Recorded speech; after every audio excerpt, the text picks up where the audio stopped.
जय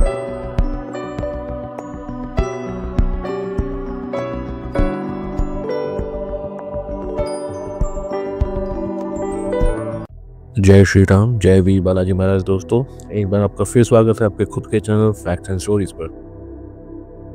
तो दोस्तों, आज जो मैं कहानी आपके सामने लेके आ रहा हूँ ये एक हॉरर स्टोरी है और आज के यूथ बहुत रिलेट कर पाएंगे इससे। तो चलिए शुरू करते हैं। तो ये कहानी है तकरीबन 1990 के आसपास की। उस टाइम पे ना मोबाइल फ़ोन्स इतने हुआ करते थे, ना यूट्यूब था, ना सोशल मीडिया का कुछ लेना देना था आज की दुनिया से।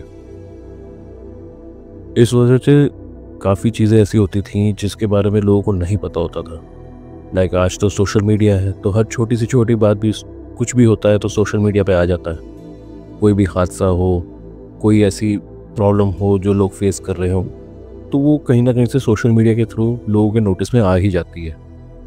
पर 1990 के टाइम ऐसा नहीं होता था। जैसा कि मैंने पहले भी बोला, मोबाइल फ़ोन भी नहीं हुआ करते थे इतने कॉमन, तो सोशल मीडिया तो दूर की बात है। तो उस टाइम पे एक चीज़ चला करती थी जिसे हम आज की डेट में कहते हैं वर्ड ऑफ माउथ। मतलब आसपास एक दूसरे से बात करके लोग एक दूसरे को कुछ ना कुछ खबर, कोई बातें बताया करते थे। उसी के थ्रू लोगों को काफ़ी चीज़ों के बारे में पता चलता था कि क्या चल रहा है दुनिया में, क्या हो रहा है। या फिर समाचार होते थे जो कि दूरदर्शन वगैरह ऐसे चैनल पे आया करते थे।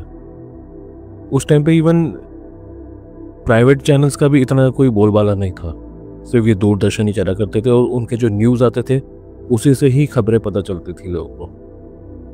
तो कहानी इस तरह से चलती है कि इंदौर में एक हॉस्पिटल हुआ करता था जहाँ पे 3 वो कहते हैं ना इंटर्न्स काम किया करते थे। एक का नाम था अमित, दूसरे का नाम था क्षितिज और तीसरे का नाम था जतिन।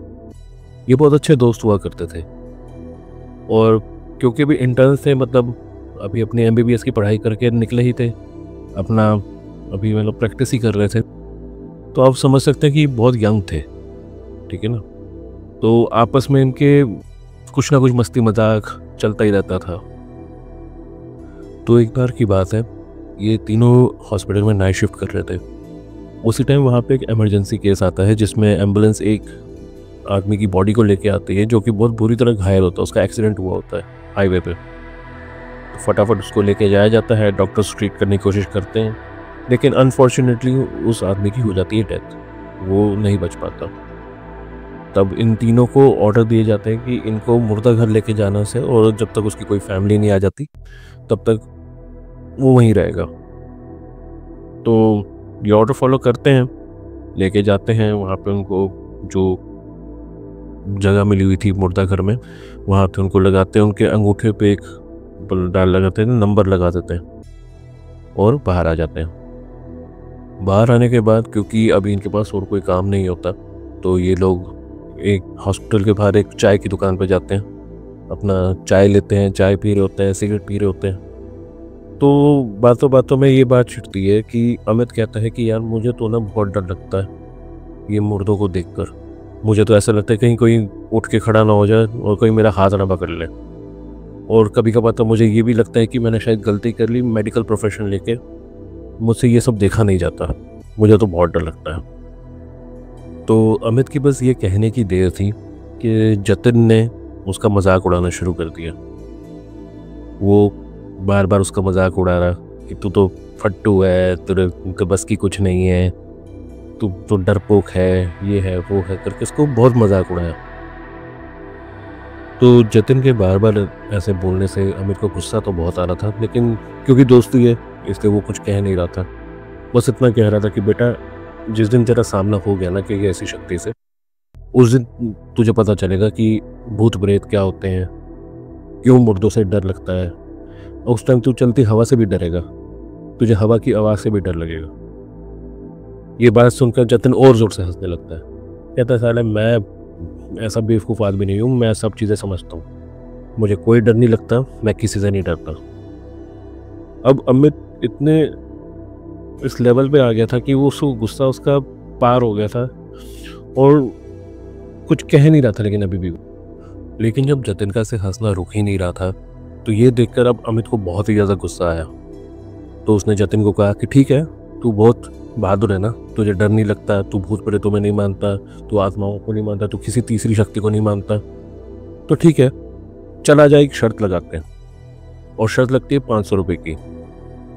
ये 1990 की बात है। उस टाइम पे 500 रुपये भी बहुत बड़ी बात होती थी। और जतिन को लगा ये तो बहुत ही बढ़िया मौका है 500 रुपये कमाने का। तो जतिन ने भी आके पूरे जोश में बोल दी कि हाँ बता क्या करना है, मैं कुछ भी करूँगा, 500 रुपये तैयार रखियो। तो अमित ने कहा कि ठीक है, मैं तुझे एक ऐसी जगह पे लेके जाऊँगा जहाँ तुझे रात को 12 बजे से सुबह 7 बजे तक रुकना है। अगर तू वहाँ रुक गया बिना डरे, बिना किसी प्रॉब्लम के, तो मैं तुझे 500 रुपये दूंगा। लेकिन अगर तू डरा और या तू वहाँ से बाहर आ गया तो तू मुझे 500 रुपये देगा। बोल, लगी शर्त? तो जतिन बोला हाँ भाई लगी शर्त है, बिल्कुल बिल्कुल लगी, 500 रुपये तैयार रखियो। तू जहाँ कहेगा मैं वहाँ रुकूंगा, जितनी देर कहेगा मैं उतनी देर रुकूंगा। तू जानता नहीं मुझे किसी चीज़ से डर नहीं लगता। तो अमित ने जतिन से कहा कि कल सैटरडे, तो हम तीनों की छुट्टी ही है, तो कल रात को तू मुझे यहीं मिलियो। इस बात पे क्षितिज ने कहा कि मैं तो नहीं आऊँगा। तो अमित ने कहा कि नहीं तू आ, लेकिन तू मेरे साथ रहेगा। अंदर उस बिल्डिंग में जतिन अकेला जाएगा। इस बात पे जतिन को फिर ईगो हर्ट हो गई। उसने कहा भाई तू बार बार ऐसे क्या बोल रहा है, मैं नहीं डरता, तू कुछ भी कर ले, मैं आऊँगा, मैं अकेले रहूँगा और तुझे रह के दिखाऊंगा और तुझसे 500 रुपये भी जीतूंगा, कर ले जो कर सकता है। तो अमित ने कहा ठीक है, अब कल रात को मिलते हैं और 10:30 बजे तक यहाँ पे मिल जाएंगे। उसके बाद मैं तुम्हें वहाँ लेके चलूँगा जहाँ पे तुझे रुकना है रात को। तो जतिन ने कहा ठीक है, मैं रेडी हूँ। जब अगला दिन निकला, रात को 10:30 बजे ये सब हॉस्पिटल के बाहर इकट्ठा हुआ। वहाँ से कुछ ही दूर, लाइक 10 से 15 किलोमीटर दूर, अमित क्षितिज और जतिन को उस बिल्डिंग के पास लेके आया। उस बिल्डिंग का नाम था 56 भवानी हाइट्स। ये नाम याद रखिएगा। उस बिल्डिंग के बाहर आके अमित, क्षितिज और जतिन खड़े हो गए। अमित ने कहा कि इससे पहले तू अंदर जाए, मैं तुझे इस बिल्डिंग के बारे में कुछ बता देना चाहता हूँ कि आज से 10-15 साल पहले इस बिल्डिंग में 2 लड़कियां रहा करती थीं अपने फादर के साथ। एक रात की बात है, उनके फादर को कहीं जाना पड़ा था और वो 2 दिन तक नहीं आने वाले थे।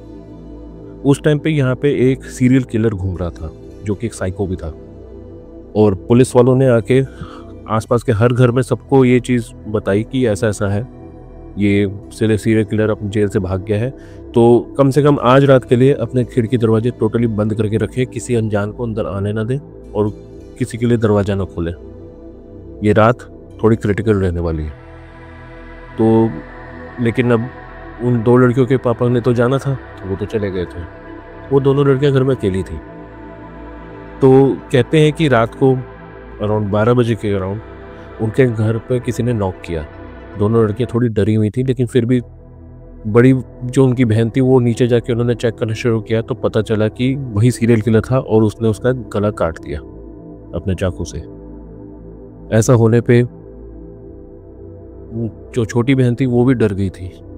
थोड़ी देर बाद उस सीरियल किलर ने आके उसका भी गला काट दिया। तो इस तरह से इन दोनों की यहाँ पे मौत हो गई थी। और कहा जाता है कि आज भी रात को 12 बजे के बाद, क्योंकि कहा जाता है कि ये इंसिडेंस 12 बजे के बाद हुआ था, तो आज भी रात को 12 बजे के बाद वहाँ पे लड़कियों के चिल्लाने की आवाज़ें आती हैं, उस किलर के चाकू खोपने की आवाज़ें आती हैं।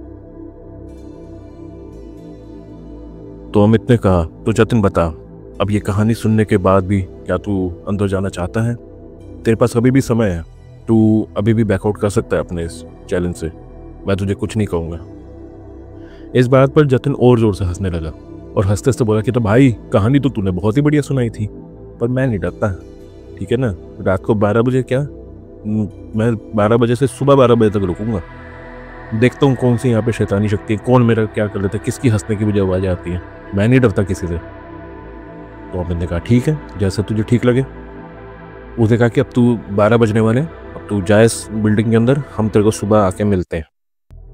तो जतिन ने कहा ठीक है। जैसे तुझे ठीक लगे। तो ये सब कहने के बाद अमित और क्षितिज तो वहाँ से चले गए। अब जतिन ने उस बिल्डिंग में एंट्री करी। उसने देखा वो बिल्डिंग बहुत ही खस्ता हालत में थी, मतलब खंडर बनी हुई थी। जगह जगह पे मकड़ी के जाले, धूल मिट्टी, मतलब गंदगी गंदगी सब तरफ। लेकिन अंदर उसने नोटिस किया कि दीवारों पे हाथों के छाप बने हुए थे, वो भी लाल रंग के। उसने पास जाके चेक किया तो क्योंकि वो एक मेडिकल प्रोफेशनल था, उसको ज़्यादा देर नहीं लगी समझने में कि वो जो छाप बनी हुई थी वो खून से बनी हुई थी। तो ये देखकर वो घबराया तो नहीं, बट वो वहाँ पे जाके एक जो उधर बेडरूम था वहाँ जाके बैठ गया और 12 बजने का इंतज़ार करने लगा। अभी घड़ी पे उसके 11:30 बज चुके थे जब तक वो ये सब कर रहा था। तो अम्मी तो क्षितिज को ये बात नहीं पता थी, पर जतिन अपने साथ विस्की और ग्लास लेके आया था। उसको था कि कुछ नहीं होता यहाँ पे, मैं आराम से अपना 2-3 पैग लगा के एंजॉय करूँगा और सुबह यहाँ से निकल आऊँगा और अमित से अपने 500 रुपये ले लूँगा। तो जतिन ने वहीं पे एक टेबल देखा, उस पर अपनी महफिल जमानी शुरू करी। उसने अपने विस्की निकाली, ग्लास निकाला, पानी निकाला और कुछ आई थिंक मूंगफलियाँ भी लेके आया था। तो उसने ड्रिंक करना शुरू कर दिया। अभी उसने 2 ड्रिंक्स ही लगाए थे कि घड़ी की तरफ उसने देखा कि 12 बज चुके थे और वो जोर जोर से हंसने लगा। अरे कुछ नहीं होता कुछ नहीं होता, कुछ नहीं होता, ये सब बेकार की बातें, कोई भूत प्रेत नहीं होता, कोई कुछ नहीं होता ऐसा। और वो अपना पैग लगा रहा था। पैग लगाते लगाते अचानक से उसको ऐसा फील हुआ जैसे उसके पीछे से कोई निकला। जैसे होता ना कि हवा का झोंका से एक हट जाता है, तो उसको ऐसा फील हुआ। उसने पलट के देखा, उसको लगा कि अमित और क्षितिज ही हैं, वही उसको डराने की कोशिश कर रहे हैं। उसने आवाज़ लगाई, अमित, क्षितिज, अरे बाहर आ जाओ यार, मैं नहीं डरूंगा, तुम कुछ भी कर लो। पर वहाँ पे पलट के कोई आवाज़ नहीं आई वापस। उसने वापस अपनी ड्रिंक लेनी शुरू करी। करते करते अचानक से उसको ऐसा लगा जैसे उसको किसी के रोने की आवाज़ आ रही है। उसको फिर से लगा कि शायद अमित और क्षितिज कुछ ना कुछ कर रहे हैं उसको डराने के लिए। उसने इग्नोर करा, वो अपना पैग लगा था। थोड़ी देर बाद उसको ऐसा फील हुआ कि जैसे नीचे नॉकिंग हुई दरवाजे पे। उसको लगा शायद अमित और क्षितिज आ गए, उन्होंने गिव अप कर दिया कि नहीं यार, जतिन तो डर ही नहीं रहा। तो वो बड़ा खुश होकर चौड़े में नीचे गया। उसने दरवाज़ा खोला तो देखा बाहर तो कुछ भी नहीं था, कोई भी नहीं था वहाँ पे। तो उसको अजीब लगा, फिर वो वापस आ गया। लेकिन अब की बार जब वो वापस आया तो उसने देखा कि जो उसकी बॉटल थी, उसका जो ग्लास था, वो वहाँ पे टूटा हुआ पड़ा है और ऐसा लग रहा है कि जैसे उसके कांच पे कोई चल के गया है और पैरों के निशान बने हुए हैं खून से। तो अभी भी लेकिन जतिन को विश्वास नहीं हो रहा था कि ये ऐसा कुछ उसके साथ हो रहा है वाकई में। तो उसने देखा तो वो अभी भी यही सोच रहा था कि अमित और क्षितिज की बदमाशी है, उसको डराने की कोशिश कर रहे हैं। तो उसने फिर आवाज़ें लगानी शुरू की, अरे अमित, क्षितिज, बाहर आ जाओ यार, मैं नहीं डरता, आ जाओ बाहर। पर कोई रिस्पॉन्स नहीं आ रहा था उसको। तो थोड़ी देर उसने फिर वेट किया। अचानक से उसको ऐसा लगा जैसे किसी ने पीछे से उसका धक्का मारा और वो सीधा बेड पे जाके गिरा। वहाँ जो टूटा फूटा सा जो बेड था उस पर जाके गिरा। उसने पलट के देखा तो उसने देखा कि वहाँ पे एक उसको बॉडी दिखाई दी, जो सिर्फ बॉडी थी, उसका कोई सर नहीं था और उसने एक नाइट गाउन जैसी कोई वाइट कलर का कपड़ा पहना हुआ था। उसको समझते देर नहीं लगी कि ये कुछ गड़बड़ है और अभी वो कुछ सोच ही पाता कि उसको ऐसा लगा कि वो जो थी बॉडी, उसने उस पर अटैक किया। वो घबरा के जोर से चिल्लाया कि बचाओ, लेकिन जैसे ही उसने एकदम अपनी आँख खोली तो देखा वहाँ पे कुछ नहीं था। वो बहुत डरा हुआ था, उसके पसीने छूट रहे थे। उसने कहा कि ये ज़रूर अमित और क्षितिज की चाल है, मैं नहीं डरूंगा, ये मुझे डरा रहे हैं, मुझे परेशान कर रहे हैं। इतने में उसको ऐसा लगा कि जैसे कोई चलता हुआ आ रहा है, जैसे पैरों की आवाज़ आई उसको। उसने थोड़ी अपनी हिम्मत जुटाई और बाहर जाके देखने की कोशिश करी तो देखा बाहर फिर कुछ नहीं है। पर वो जैसे ही पलटा, वो फिर से वो बॉडी उसके पीछे और अब की बार उसको लिटरली उस बॉडी ने एक साथ धक्का मारा कि वो फर्स्ट फ्लोर से सीधा नीचे गिरा और बेहोश हो गया। अगले दिन जब जतिन की आंखें खुली तो उसने देखा कि वो हॉस्पिटल में है और अमित और क्षितिज उसके पास ही खड़े हैं। अमित और क्षितिज दोनों ने जतिन से पूछा कि उसके साथ आखिर हुआ क्या था, क्योंकि जब वो सुबह आए उस बिल्डिंग में तो उन्होंने देखा कि जतिन बेहोश पड़ा है ग्राउंड फ्लोर पे और वो उसको फटाफट उठाकर हॉस्पिटल ले आए। तब जतिन ने अमित और क्षितिज दोनों को बताया कि भाई मैं तो ये सोच रहा था कि आराम से अपना टाइम स्पेंड करूंगा, अपना ड्रिंक्स वगैरह मैं साथ लेके ही गया था, ड्रिंक वगैरह करूंगा, एंजॉय करूंगा और वापस आ जाऊंगा। पर फिर उसने बताया उसके साथ जो जो हुआ, किस तरह से उसको एक ऐसा फिगर दिखाई दिया जो कि जिसका मतलब सर नहीं था और कैसे उसने उस पर अटैक किया। कहते हैं कि आज भी जतिन को इस चीज़ का ट्रॉमा है। वो आज भी अंधेरे में जाने से डरता है, आज भी वो अकेले रहने से डरता है। उसको वो आवाज़ें आज भी कभी कभार रात को सुनाई दे जाती हैं जो उसकी नींद खराब कर देती हैं।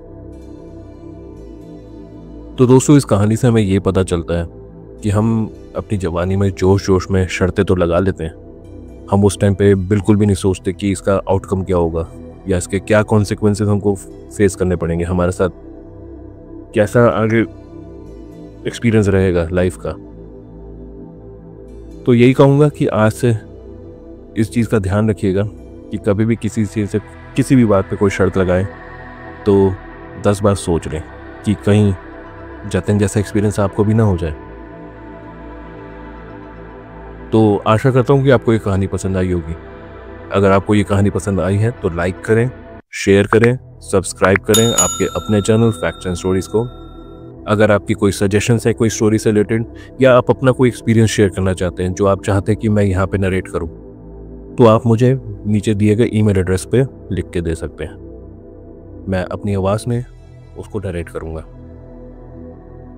तो फिर मिलेंगे एक बार एक नई कहानी के साथ। तब तक के लिए जय श्री राम, जय वीर बालाजी महाराज। धन्यवाद।